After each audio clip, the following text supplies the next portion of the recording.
Namaste. I'm Reverend Wendy Craig-Purcell here at the Unity Center in beautiful San Diego. Thank you so much for subscribing to this channel. Please make sure that you like the video you've just watched and consider making a contribution on our app or on our website. It's really easy to do, and thank you in advance for that support. It does make a difference. So as I've said, we have been exploring together, and this is our 6th week out of 7, taking a look at some of the teachings in Eknath Esawan's book, The Compassionate Universe, The Power of the Individual to Heal the World, to Heal the Environment. And part of what he's done in this book is to take a look at the 7 ills of society that Mahatma Gandhi identified. Mahatma Gandhi thought that there were things that we as a human race were ways of being that were harmful to the quality of life on the planet and for our individual well-being. Gandhi said that knowledge without character, that science without humanity, that wealth without work, that commerce without morality, that politics without principles, pleasure without conscience, and worship without self-sacrifice were problematic for us. And that if we could transform those, that we would see and experience a major difference in our world. Gandhi, like other great spiritual teachers, really believed in our individual power to transform, our individual power not only to change ourselves, but by working on ourselves and changing ourselves, that we could be about making a better world for everyone. Gandhi said that we should be the change that we wish to see in the world, and those are beautiful words, and sometimes they're easy to say, right? And not as easy to do. I'm reminded of a quote from Janice Stanfield. She is a much-loved New Thought singer and writer. The line is, "I cannot do all the good that the world needs, but the world needs all the good I can do." Isn't that beautiful? Let me repeat that. Simple, but really helpful. I cannot do all the good that the world needs, but the world needs all the good that I can do. And that's really what this little book and what these lessons have been pointing us toward. There is good that each of us can do, and that good can make a big, big difference. So pleasure with conscience, what's that about? So we've been flipping these 7 ills that Gandhi identified, and we've been looking at them from the positive point of view. So what is pleasure with conscience? It sounds kind of funny. The first time I read it, I thought, that's odd, especially in a teaching such as Unity and Science of the Mind, where we are very positive-oriented, very optimistic. We tend to be very visionary and very goal-oriented, dream-oriented. But what I realize is this idea of pleasure with conscience doesn't eliminate that. It's about a balance. It's about an awareness. Eknath suggests in the book that many people spend their lives chasing the next great thing that they think is going to give them more pleasure. Yet few ever arrive at the place of genuine contentment. When we're simply seeking pleasure without conscience, the satisfaction is short-lived. When we're simply seeking pleasure without conscience, the satisfaction is short-lived. The legacy of that is a world in which there seems to be an irresolvable conflict between our happiness and the happiness of others. There are a couple of words and ideas in this section that really speak to me. The word contentment is one that I am finding is very meaningful to me, much more so than ever before. To experience contentment, to me that is joy and satisfaction in the present moment, a simple sense of joy and satisfaction, an awareness of the goodness, the pleasure, the the wellness in the present moment. Say the word with me, contentment. Contentment. Do you feel that anywhere in your body? When I say the word contentment, I feel it kind of like in my solar plexus, contentment. When I think of happiness, and I like to be happy, but I think when I think of happiness, it's like a much more surface thing, a much more fleeting thing. But contentment has a richness to it. Pleasure with conscience, I think, leads us into this experience of contentment. The challenge, or a challenge for us, is that we are multi-layered beings. We are not simply this or that. We're a mixture. There is so much richness and so much complexity within every single one of us. The challenge is we have at least two sides in us. We have that compassionate, loving side that always wants to stretch for the higher and the better and the good, right? I mean, we feel it. We can feel it perhaps when there's a certain kind of music that we hear, or of a story that is inspiring, or some achievement that someone has made, or some great demonstration that someone has had of overcoming something. We resonate with that, and we get in touch with our own sense of that higher self, that compassionate self, that self that wants to really do good for all the right reasons. But do you also acknowledge and notice that you have another side in you? Do you? I acknowledge that about myself. There are times that I experience that other side of me, and I think, where in the world did that come from? And I don't like it. It's not that we push it down and that we ignore it. We need to see the fullness of ourselves, right? But it's what are we going to try to pay more attention to? What are we going to try to cultivate through practice more? The things that we can practice that help us to be more loving, to be more kind, are the kinds of things that help us to feel pleasure with conscience. The Armenian mystic and spiritual teacher Gurdjieff said that we have many different personalities inside of us, and we never know who's going to show up. I relate to that. We have many different personalities inside of us, and we never know who's going to show up. So we find ourselves in this struggle, the good and the bad, the high road or the low road. They all live within us. They all live within us. But spiritual traditions and spiritual practices tell us that if we focus on the good, if we think more about the good, if we speak about the good, that it begins to anchor that in us more solidly. It becomes more real. And the more that we can hold that in our mind, the more that we can embrace that in our heart and in our way of being, the more of it then we begin to track into our lives. So pleasure with conscience is about experiencing life fully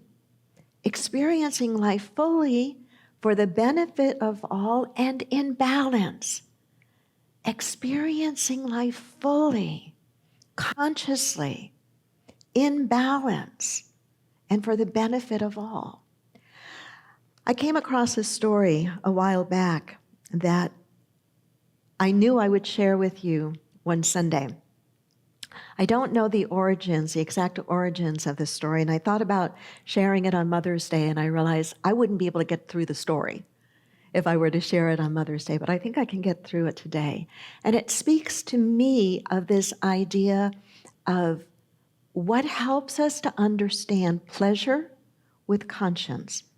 And it's tied, I think, to the idea of contentment, and it's tied to the idea of enoughness. Say that with me. Enoughness. Enoughness. So I'm going to read the story to you. A woman overheard a mother and daughter saying their goodbyes at the airport. The airplane's departure had been announced, and they were standing near the security gate and giving each other a great big hug. The mother said, "I love you, and I wish you enough."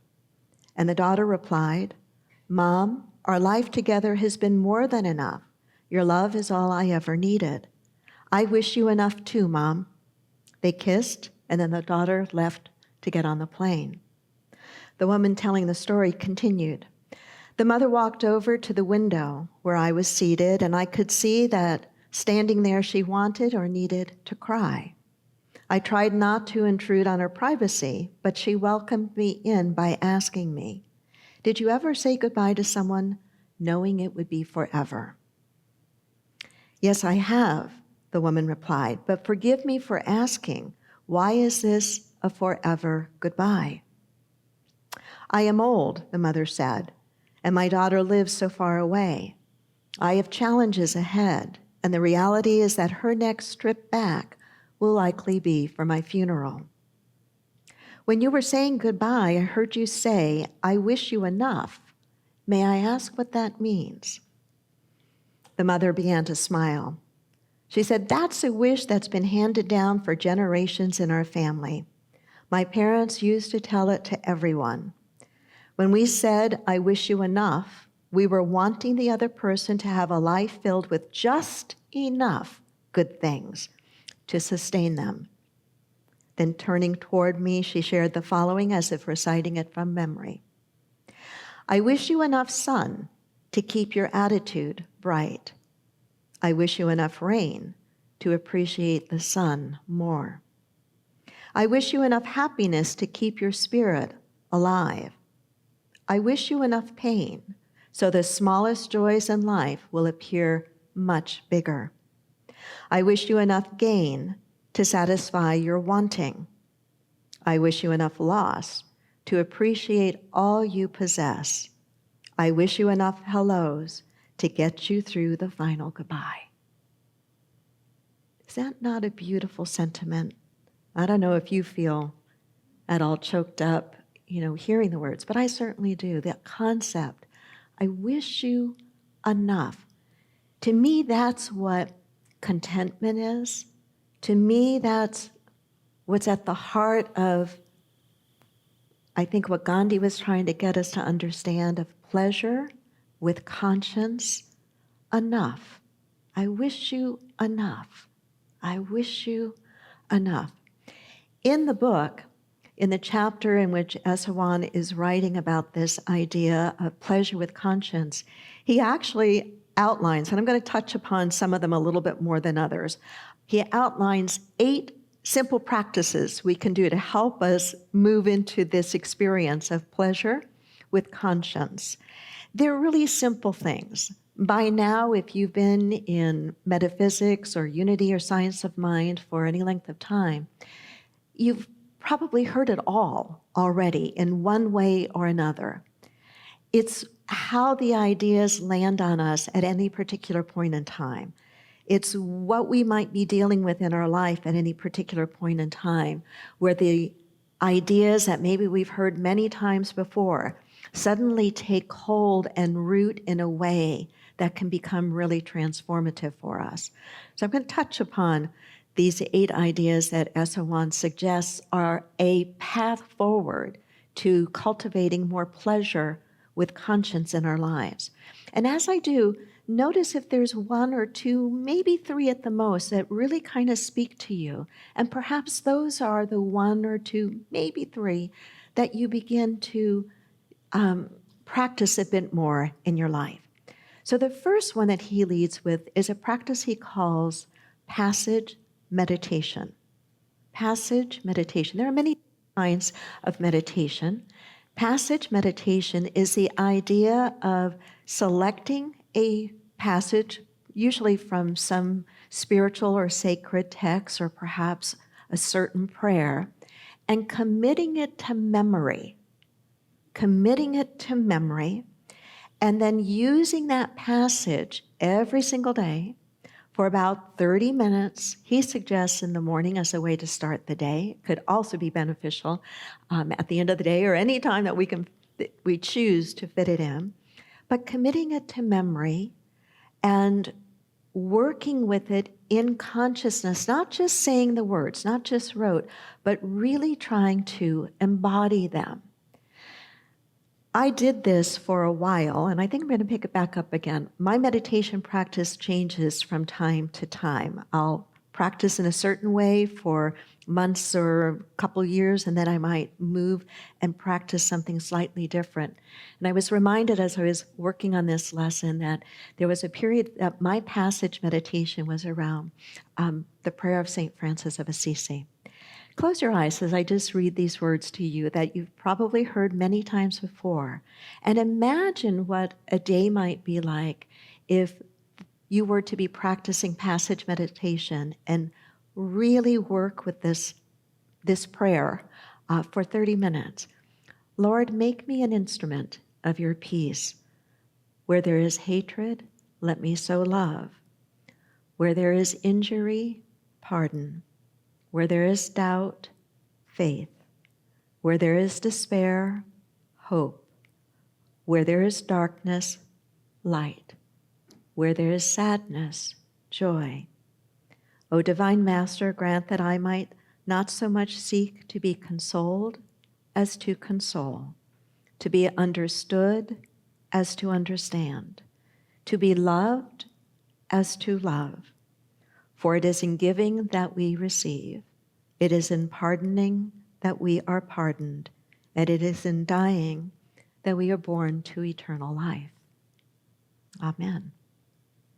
Just feel into that for a moment, what the practice of, whether it's that prayer or a passage that speaks to you, I suppose the Beatitudes could be beautiful to focus on, but really embodying and working with the meaning of those words in meditation. Transformative, right? So passage meditation is one suggested piece that he offers. Second is the use of a mantra throughout the day. A mantra is usually just a word or a very, very short statement or phrase that one might use consistently throughout the day. Maybe when, before you send an email or before you have your meal or when you get in your car and you're driving. There's a whole practice of meditation that focuses on giving an individual a specific and unique mantra, but you don't have to go that route. A mantra is simply an uplifting word or statement that is repeated again and again and again and again. A very popular one is Om Namah Shivaya or Om Mani Padme Om.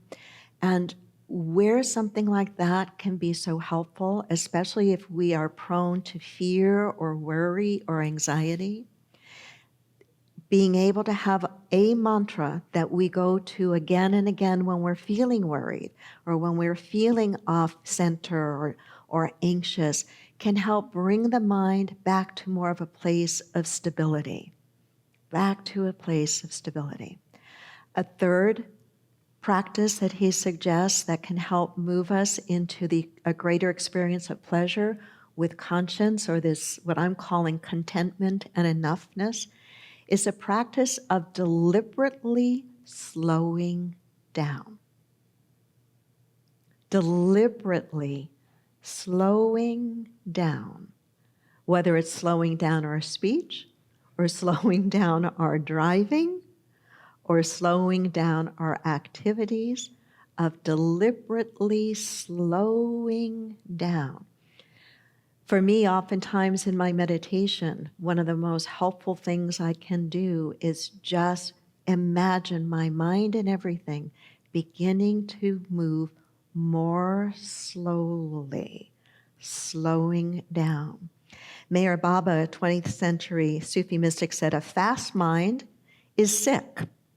A slow mind is sound.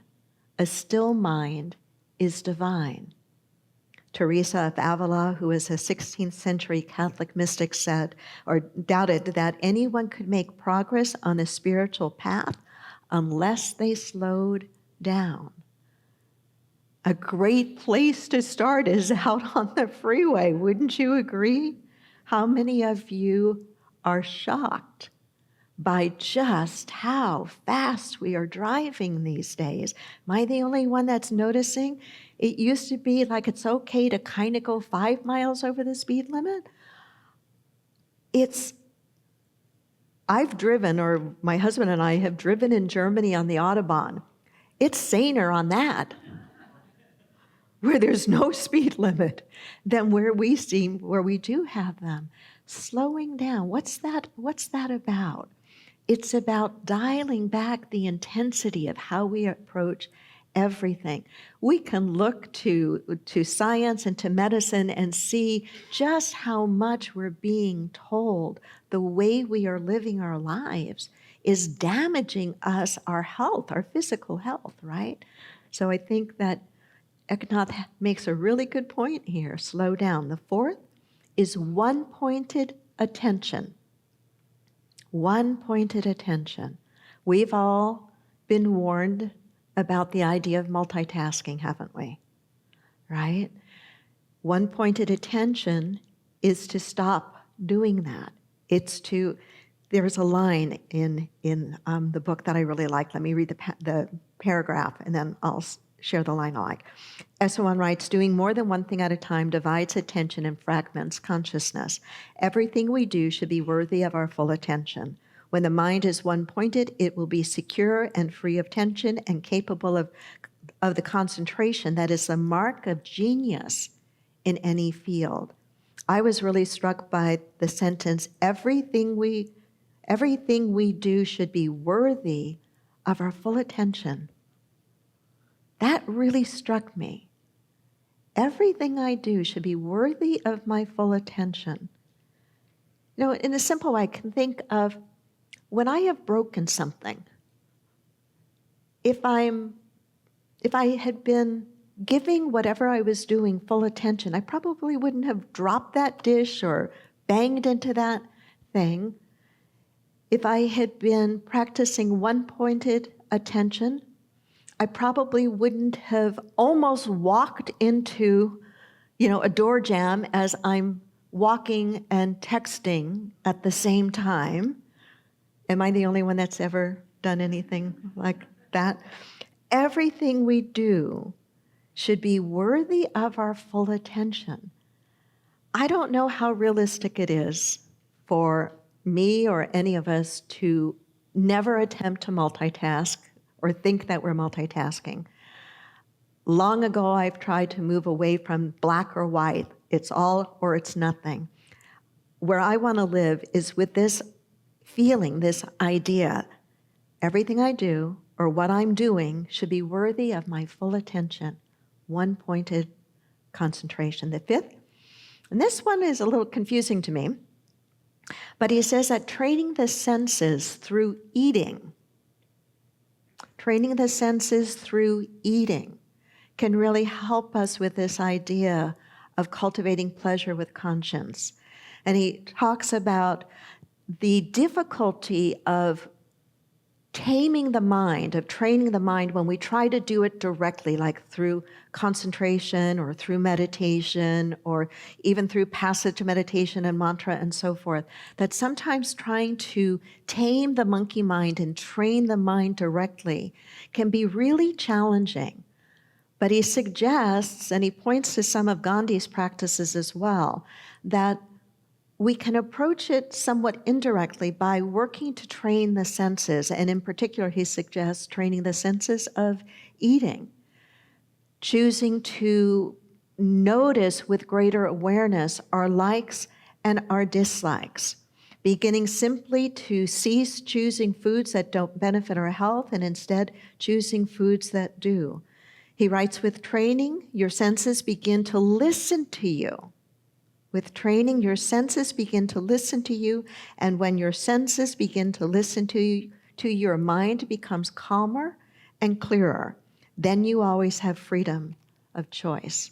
If you're reading in the book, you might want to go back to that and grab more of what he has to say about it. The sixth of the 8 is putting others first. Let's take a breath into that for a moment. Putting others first. It's not healthy. He's not suggesting, nor do I think any teacher of consciousness would suggest that that means being a doormat. But putting others first is a way to help us keep in check our own tendencies toward selfishness.